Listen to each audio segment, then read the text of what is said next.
Let's talk about Rose Technics QuietSea IEMs.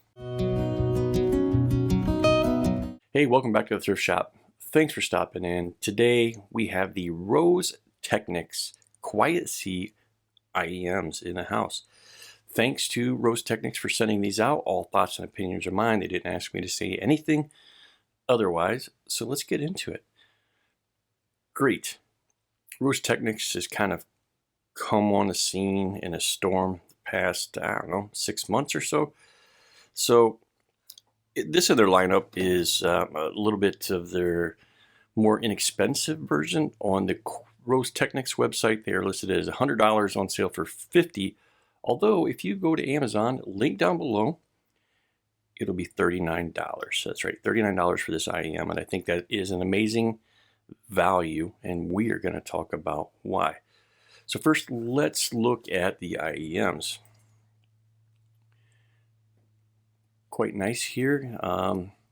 It's a nice, I would put it as a medium size IEM, and nozzle size is fairly good. So it's not too long, not too short.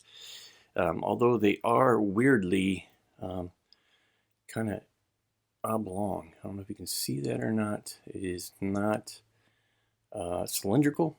They're perfectly round. It is a ellipse or elliptical, which is fine. Just that you have to get your tips on right, and it's hard to find other tips to kind of work with that.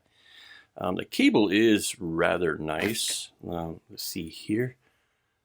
It is a cloth braided 4-wire, so that makes it pretty chunky, but it's this nice gray color. Very nice. It's not prone to memory. You get a nice metal chin slider and a nice little branded clip right there. So quite nice. Moving down, you can see here just a little bit of memory here, but all in all, metal. So quite nice.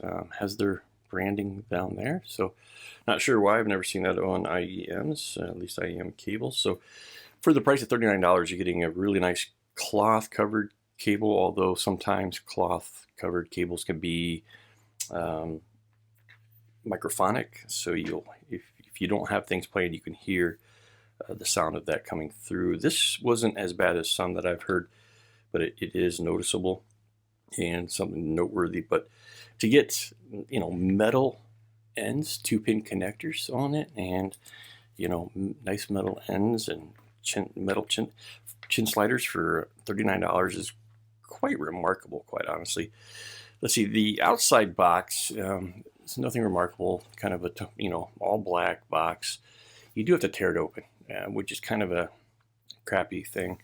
Wish it would just be a normal box that kind of folds open. That way you could kind of close it up if you wanted to just sell to somebody else or whatever. But that packaging is pretty much no longer viable. You do get a nice kind of flat, kind of black case here. Something written in Chinese, I don't know. Sorry, I don't understand that language.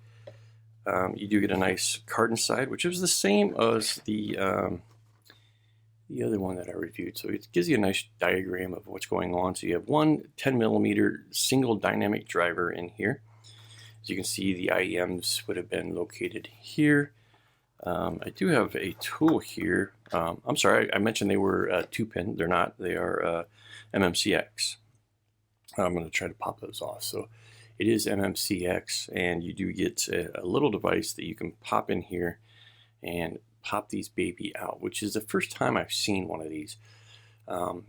This is actually a very nice tool to have, because sometimes the MMCX can be pretty hard to come off, and then once you do it several times, they get pretty weak, and that is the downside of MMCX. And you do get a nice little carry case. I actually like the size of this case. It's not too small, not too big, not too thick. It's actually like a perfect size. So you do get a set of tips. There's not a lot, quite honestly, here. So I am using the medium. Just one set of these tips. So if you already have tips, you're probably going to be more beneficial. But again, they are elliptical in nature. So it's a little bit of a weird thing with this particular set. But otherwise, for $39, you're getting a pretty nice presentation. A nice set of IEMs. So as far as sound, I think that they're quite good for the price. It's a good value, if I put it that way. It seems like everything has been going the direction of Harmonish, and you got the whole critical dusk kind of thing, and the whole moondrop philosophy of scooped out mid bass, and gives you pretty good clarity. And I do kind of agree with that philosophy, although it's good to have some other tunings. And I find these to sound quite remarkable. And there are IEMs that do kind of measure in a similar fashion. Most importantly to me would be the SIMGOT EA500LM. And it just kind of has the same, trend. The SIMGOT has a little more bass, but fundamentally, if you smooth out the graphs close, a little bit more, you would realize how close they are, than they are different. So I think the EA500LM from SIMGOT cost around $90, and this is $39 to put it in perspective. So you're getting pretty good sound out of these. I think it has enough vocal energy to be satisfying for most people. I don't think you can go wrong. They are not too far forward. They are not recessed. You have enough treble energy to give you separation, the feeling of soundstage, even though it may be somewhat limited by the next part of this, which is that there's just a little bit too much mid bass. And when there's just a tad too much mid bass, which everyone loves mid bass, you like that snap of snare drums and things of that nature, but it can end up being a little bit too warm in that particular area. Even though the top end is not warm, it's actually fairly bright. The mid bass section seems like it clouds up a bit of everything in the vocals and everything where else. So I wouldn't say it's muddying it up. It is smoothing it out, would be the best way I put it. And that can be quite fine. There's nothing wrong with smoothing out the sound. It's just different when you compare it to something like a Moondrop IEM, where that particular area is scooped out. The SIMGOT has about 2 dB less dB in that same range, and I'll pop up a graph. And that one sounds vastly cleaner, just due to that 2 dB difference. Now, if you have a way of EQing, you can turn this down and see if you get the same sound signature, because it's quite remarkable. The bass, sub-bass does kind of roll off, although it doesn't feel like that when listening to it. You get plenty of rumble with these, which is quite amazing. So it gives you this overall, V-shaped sound signature. Pretty darn good, quite honestly. And if you like SIMGOT EA500LM, in general, for $39, you're really going to like this IEM. I do have the SIMGOT here. And what's hard to do with these is to go back and forth. Try to get these in there a little bit, yeah. So because they inherently, even though they have a similar frequency response, I'm just saying similar in general, that when you plug these in, there are differences. I think the SIMGOT EA500LM is around like 123 dB sensitivity. It's around, I can't even remember, 16 ohms, or don't quote me on that, but the impedance is much lower.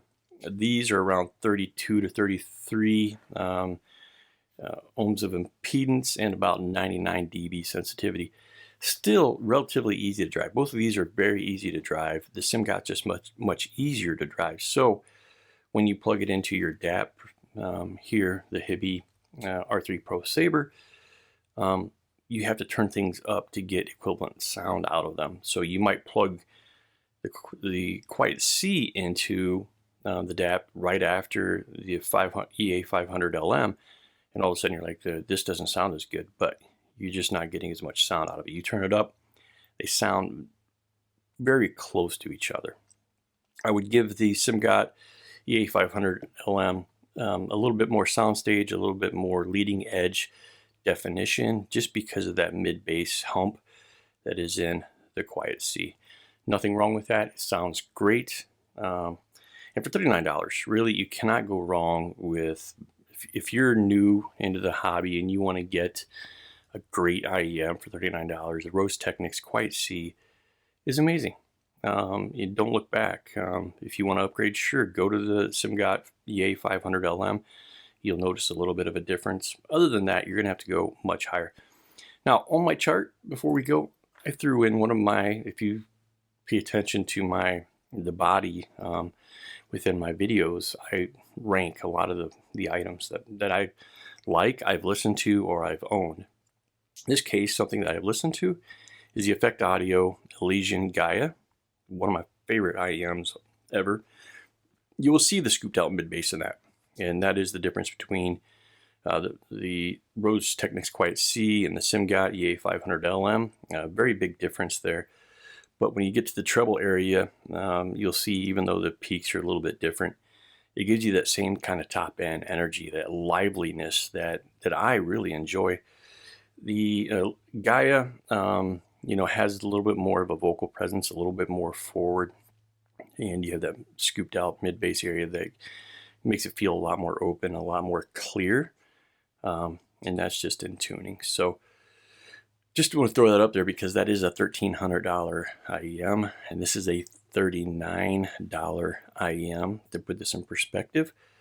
So yeah, 3 great IEMs, 3 vastly different prices, or 2 of them are close. One's 10 times more expensive. Anyways, hey, if you like this video, please, all I can do is move your finger about 2 inches, hit the like button, subscribe button. Help my channel grow.